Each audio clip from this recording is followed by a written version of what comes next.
Picture this. You are standing in front of a drawer, maybe in your kitchen or bedroom, and it is stuffed. There is a charger for a phone you no longer own, a receipt from a restaurant that closed 3 years ago, a keychain with a key that opens nothing you can think of, a little rubber band, and a button that fell off a coat you never liked much. And yet, you close the drawer. You leave everything as it is. Or maybe it is bigger. Boxes in a spare room you keep for someday. Unworn clothes with tags for 5 years or more that cannot be donated. Stacks of magazines, childhood toys, and cards from people you have not seen in a decade. However it looks, the feeling is the same. These things are hard to let go of. You know it is there, and sometimes it bothers you. But when it is time to let something go, you hesitate, put it back, and find a reason to keep it just in case, for a little longer.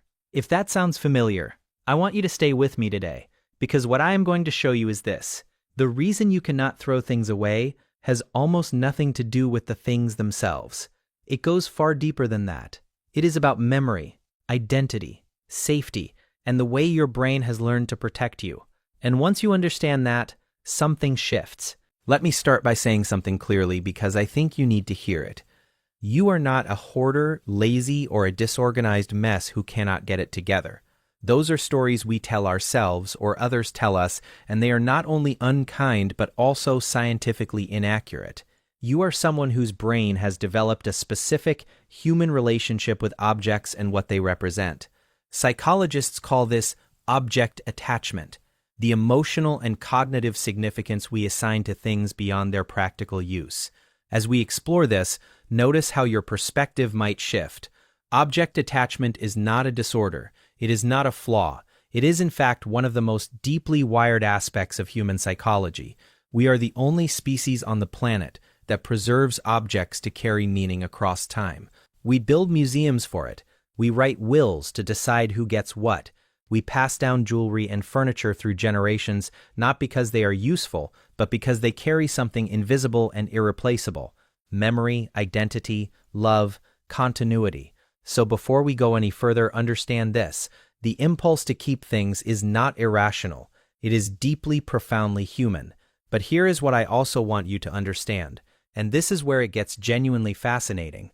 We are now moving into the real mechanics. Specific psychological mechanisms drive this behavior. And once you see them clearly, you gain something priceless, the ability to choose rather than just react. So, what is actually going on inside the mind of a person who cannot throw things away? Let me walk you through the key patterns. The first thing is something called sunk cost thinking. You have probably heard of the sunk cost fallacy, continuing a failing project because you have spent so much. Sunk cost thinking applies not just to money, but also to objects. When you hold on to something you paid good money for, even if you never use it, that is sunk cost thinking.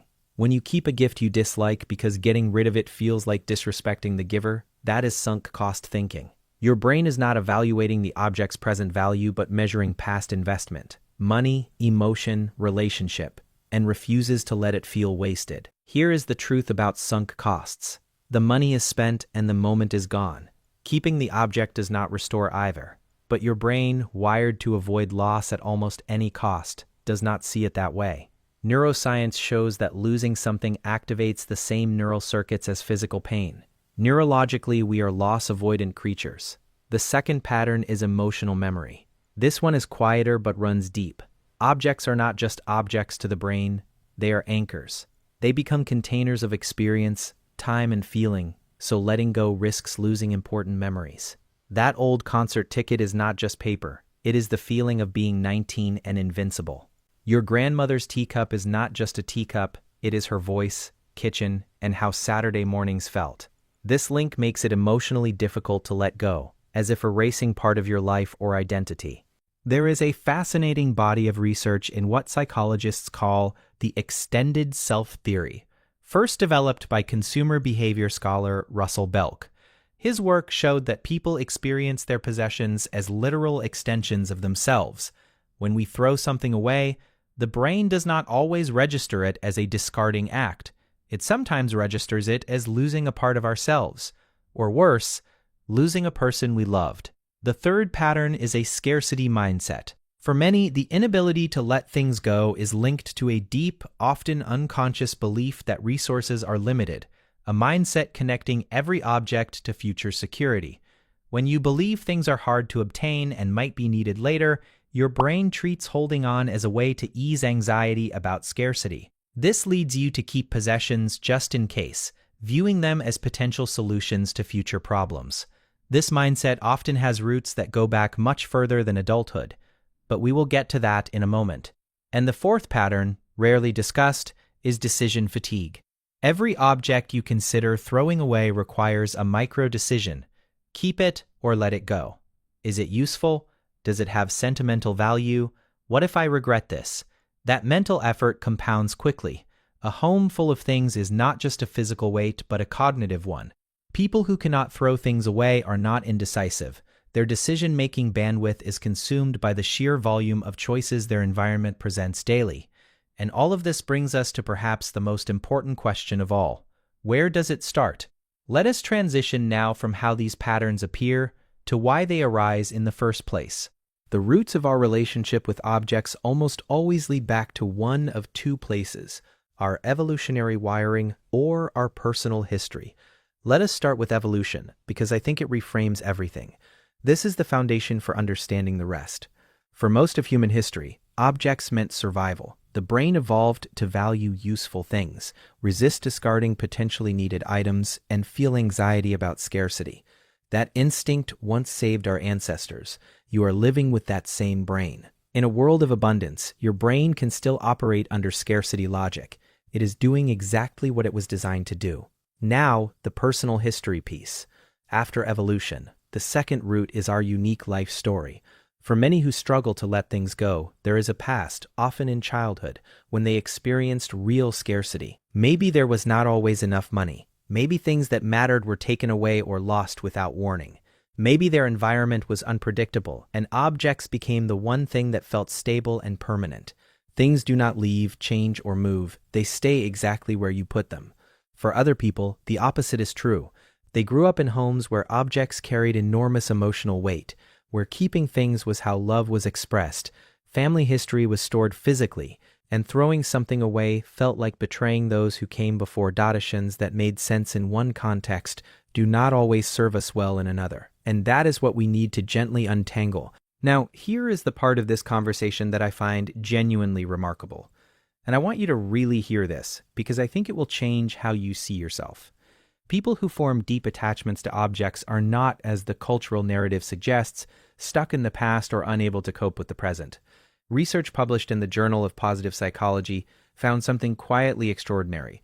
Individuals who form meaningful attachments to objects tend to score significantly higher on measures of empathy, emotional intelligence, and narrative thinking, the ability to understand life as a meaningful story rather than a series of disconnected events.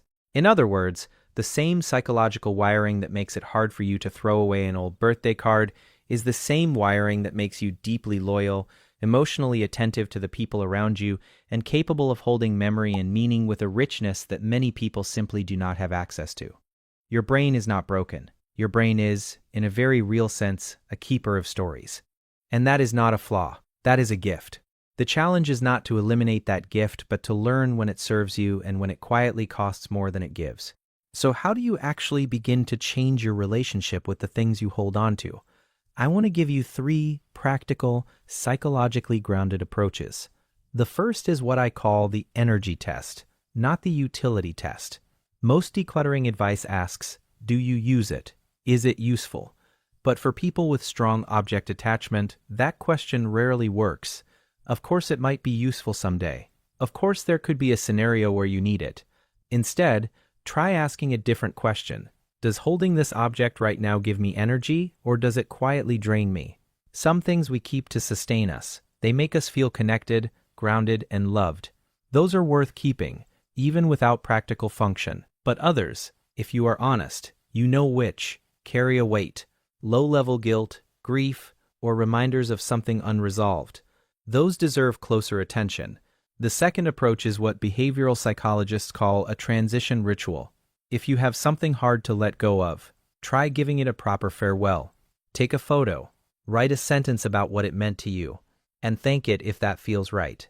This may sound strange until you do it, then it feels natural. Then let it go.